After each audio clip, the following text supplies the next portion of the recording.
اعوذ باللہ من الشیطان الرجیم بسم اللہ الرحمن الرحیم۔ کیا قاتلان امام حسین علیہ السلام شیعہ تھے یا وہ بزرگوار اور ان کی اولادیں تھیں جن کے لیے اللہ تعالیٰ نے قرآن حکیم میں سورہ منافقون کے ذریعے اشارہ فرمایا؟ میرا اس موضوع پر بات کرنے کی آج چوتھی مجلس ہے، جس کا مقصد کسی بھی فرقے کی دل آزاری نہیں بلکہ صحابہ اور تابعین کے لبادے میں چھپے منافقین کو بے نقاب کرنا اور اہل علم حضرات کے سامنے حقیقت کو کھل کر بیان کرنا ہے۔ فقہ ناسبی اور ان سے ملتی جلتی سوچ رکھنے والوں کو علمی پیراہے میں رہتے ہوئے جواب دینا ہے، جو امام حسین علیہ السلام جیسی پاک ہستی کی شہادت کے واقعے کو محض شیعوں کی رنگ بازی اور خود ساختہ جھوٹی کہانی قرار دیتے آئے اور اپنے بزرگوں کو بچانے کے لیے اس کا الزام شیعیان علی علیہ السلام پر ڈالتے آئے۔ ویسے بھی بہت ہمت و مردانگی چاہیے قاتلان امام حسین علیہ السلام کا نام کھل کر لینے میں، کیونکہ اگر غیرت جمع کر کے نام لے بھی لیا جائے تو ان کتابوں کی شرعی حیثیت پھر کیا بچے گی جن کے کچھ راویان حدیث وہ ہوں جو نواسہ رسول صلی اللہ علیہ وآلہ وسلم کے قاتل ہوں۔ میں ہوں علی کاظمی اور آپ دیکھ رہے ہیں اہل بیت چینل۔ میری آج کی گفتگو اور اس موضوع کا دوبارہ انتخاب کرنا اگر میرے ضمیر کی مجبوری نہ ہوتی اور مقصد ناسبی سوچ کے مقابلے میں اہل بیت علیہ الصلاۃ والسلام کا دفاع نہ ہوتا تو میں کبھی بھی اس پر بات کرنے کی جرت بھی نہ کرتا، کیونکہ واقعہ کربلا اور قاتلان امام حسین علیہ السلام کے موضوع پر تفصیلی بیان کرنا خود اپنے اندر ایک انتہائی مشکل عمل اور بہت ہمت و حوصلے کا کام ہے، جہاں ایک طرف تو آسانی سے قاتلوں کے نام بتا دیے جائیں مگر دوسری طرف شدید کرب و اذیت کو سہتے ہوئے ان کے ظلم کی داستان سنانی پڑے۔ تابعین کے لباس میں چھپا دوسرا منافق جس نے امام حسین علیہ السلام کو خط لکھ کر کوفہ بلایا اور نہ صرف ساتھ چھوڑ دیا بلکہ کربلا میں بھی سپہ یزید کا حصہ بن کر مظلوم نینوا امام عالی مقام کے قیام گاہوں کو لوٹا اور ایک ایسی ذلیل حرکت کا مرتکب ہوا جس کا ذکر میں آگے چل کے اس ویڈیو میں کروں گا۔ اس ملعون کا نام ہے قیس بن اشعث بن قیس کندی، جو کربلا کے ایک اور مجرم محمد بن اشعث بن قیس کندی کا چھوٹا بھائی ہے۔ اس کا باپ اشعث بن قیس کندی بعد رسول صلی اللہ علیہ وآلہ وسلم مرتد ہو گیا، یعنی کہ آسان الفاظ میں ایسے صحابی کا بیٹا جس نے مرتد ہونے کے بعد دوبارہ موت کے خوف سے اسلام قبول کیا۔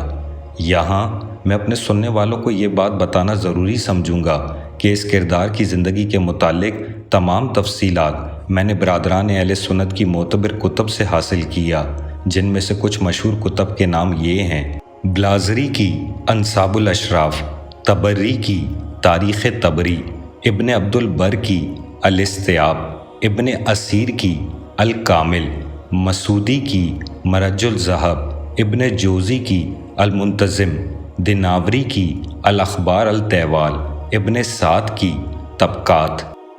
قیس بن اشعث کندی کے گھرانے پر نظر ڈالی جائے تو اس کے والد اشعث بن قیس کندی قبیلہ کندہ کا سردار تھا اور آذربائیجان میں امام علی علیہ السلام کی جانب سے والی بنا کر بھیجا گیا،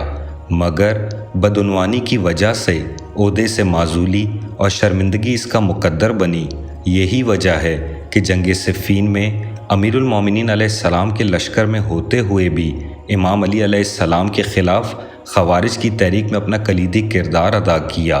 جب مولا علی علیہ السلام کو ابن ملجم ملعون نے سجدے کی حالت میں ضربت لگائی تو اشعث بن قیس کندی نے اپنے اسی بیٹے قیس بن اشعث کو امام علیہ السلام کی طبیعت جاننے کے لیے بھیجا کہ پتہ لگوا سکے کہ اس کا بنایا گیا منصوبہ کہاں تک کامیاب ہوا۔ اسی بنا پر امام علی علیہ السلام کی شہادت کے بعد اشعث اور اس کی آل اولاد کو معاویہ کی جانب سے ان کی خدمات کے صلے میں کوفے میں ایک نمایاں حیثیت اور مرات حاصل ہوئی۔ قاتلان امام حسین علیہ السلام قیس بن اشعث کی والدہ ام فردہ تھی، جو ابو قحافہ کی بیٹی تھی، اس لیے وہ رشتے میں خلیفہ اول حضرت ابو بکر کا سگا بھانجا ہے۔ اس کا بڑا بھائی محمد بن اشعث نہ صرف ابن زیاد ملعون کی جانب سے جناب مسلم بن عقیل علیہ السلام کو گرفتار کرنے والے فوجی دستے کا سردار تھا بلکہ روز عاشور قاتلان امام حسین علیہ السلام میں سے ایک تھا جس نے امام حسین علیہ السلام کی پیغمبر اکرم صلی اللہ علیہ وآلہ وسلم سے نسبت کا بھی انکار کیا، جس پر امام حسین علیہ السلام نے اسے بددعا دی۔ اس کی بہن جودہ بنت اشس امام حسن مجتبیٰ علیہ السلام کی وہی بیوی تھی جس نے انہیں زہر دے کر شہید کیا۔ اب کوئی جا کر ان ناسبی مولویوں کے سر پر قرآن رکھ کر پوچھے جو شیعوں کے نام پر اپنے سننے والوں کو ایک عرصے سے بیوقوف بناتے آئے کہ کیا امام حسین علیہ السلام کے قاتلین میں خلیفہ اول حضرت ابو بکر کے 2 سگے بھانجے شامل نہیں تھے؟ کلینی کی کتاب الکافی جلد 8 صفحہ 167 پر درج ہے کہ امام جعفر الصادق علیہ السلام نے امیر المومنین امام علی علیہ السلام کی شہادت میں اشس بن قیس اور اس کے بیٹے محمد بن اشس کو امام حسین علیہ السلام کی شہادت میں شریک قرار دیا اور امام حسن علیہ السلام کی شہادت میں اس کی بیٹی جودہ کے کردار کا ذکر کیا۔ واقعہ کربلا سے قبل قیس بن اشس کندی کے کار نمایاں یہ ہیں: جب معاویہ کا انتقال ہوا اور نظام ملوکیت یزید بن معاویہ بن ابو سفیان جیسے فاسق و فاجر کے ہاتھ آئی تو اس بادشاہی نظام کے خلاف اٹھتی ہوئی آوازوں اور کوفہ کی بدلتی ہوئی صورتحال کے پیش نظر موقع پرست قیس بن اشس ملعون نے دیگر منافقین کی طرح مصلحتاً کوفہ کے جلیل القدر اصحاب رسول صلی اللہ علیہ وآلہ وسلم اور شیعیان علی علیہ السلام جیسے حبیب ابن مظاہر، مسلم بن اوسجہ، سلمان ابن سرد خزائی، رفع بن شداد اور ہانی بن عروہ علیہ السلام کا ہم خیال بن کر امام حسین علیہ السلام کو خط لکھ کر کوفہ آنے کی دعوت دی۔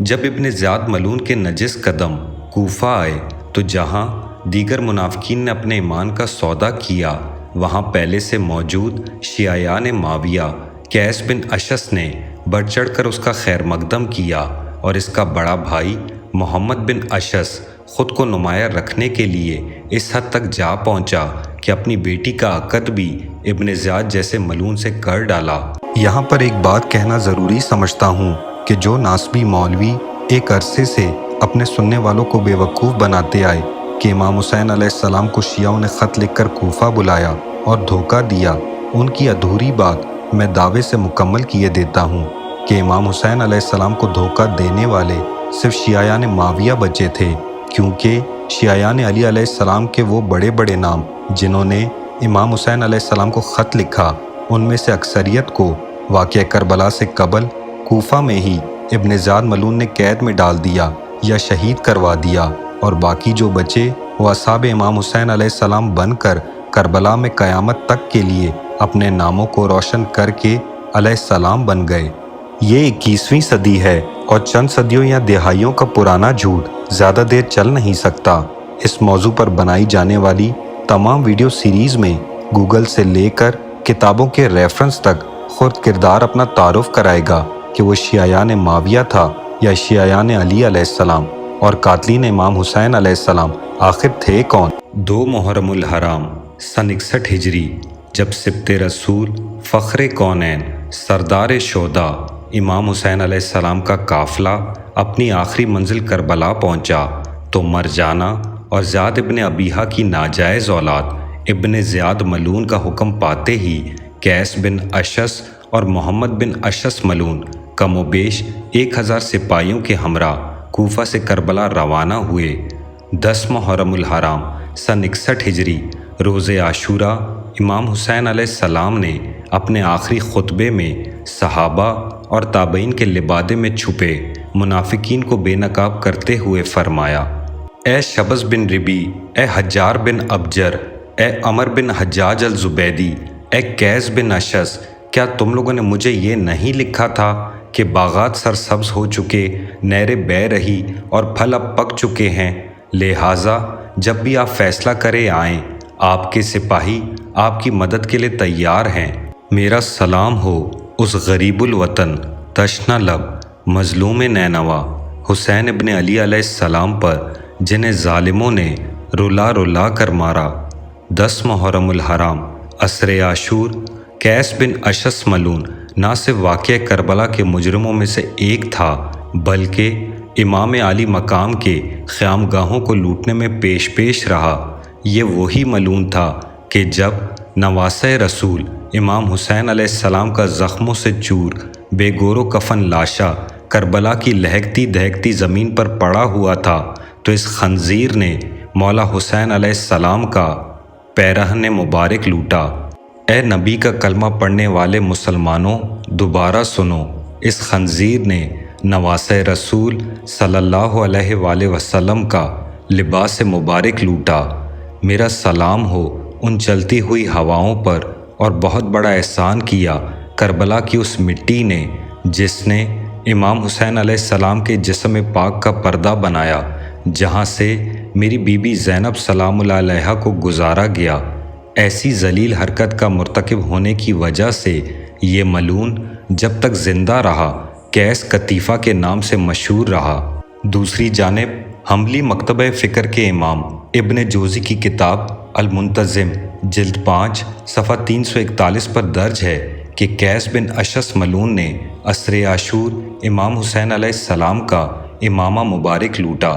واقعہ کربلا کے بعد قیس بن اشعث بن قیس کندی ملعون ان لوگوں میں بھی شامل رہا جنہوں نے مال دنیا حاصل کرنے کے لیے اصحاب امام حسین علیہ السلام کے سروں کو، جن میں سے 13 سر اس کے قبضے میں تھے، مرجانہ کی نجس اولاد ابن زیاد ملعون کے پاس کوفہ لے کر گیا۔ جب کوفہ میں ابن زیاد ملعون کے قید خانے سے رہائی پانے کے بعد شیعیان علی علیہ السلام جناب مختار ثقفی نے قاتلان امام حسین علیہ السلام سے انتقام لینے کے لیے قیام کیا اور کوفہ میں یا صراط الحسین کا پرچم قصر دارالامارہ پر بلند ہوا تو کربلا کے مجرموں کو چن چن کر واصل جہنم کرنے کا ارادہ بھانپتے ہوئے قیس بن اشعث ملعون نے ڈر سے بصرہ واپس جانے کا ارادہ ترک کیا کہ کہیں بصرہ کے رہنے والے اسے مار نہ دیں یا امیر مختار کی جانب سے بنائے جانے والے ان کے ساتھی والی بصرہ عبداللہ بن کامل کے ہاتھوں سے گرفتار نہ ہو جائے۔ یہ ملعون محفوظ مقام پر روپوش ہو گیا، مگر جب جناب مختار ثقفی کو اس کی پناہ گاہ کی خبر ملی تو انہوں نے اپنے ایک سپہ سالار ابو عمرہ کے ہمراہ فوجی دستہ روانہ کیا، جنہوں نے اس ملعون کو گرفتار کیا اور ابو عمرہ کے ہاتھوں ہی یہ واصل جہنم ہوا۔ آخری میں بس اتنا ہی کہوں گا، خدا اور فرشتوں کی لعنت ہو، تمام جن و انس کی تا قیامت لعنت ہو چمن محمد صلی اللہ علیہ وآلہ وسلم کے پھولوں کو جلانے اور اجاڑنے والوں پر۔ جسے بھی اس موضوع اور بیان پر اپنی تسلی کرنی ہو، اس کے لیے تمام کتب کے حوالہ جات ڈسکرپشن میں درج ملیں گے۔ مزید قاتلین امام حسین علیہ السلام کے بارے میں تفصیلی جاننے کے لیے جڑے رہیے اور اس ویڈیو کو زیادہ سے زیادہ شیئر کریں تاکہ وہ تمام منافقین بے نقاب ہو سکیں جن کا اب تک پردہ رکھا جاتا رہا۔ تب تک کے لیے اللہ ہم سب کا حامی و ناصر ہو۔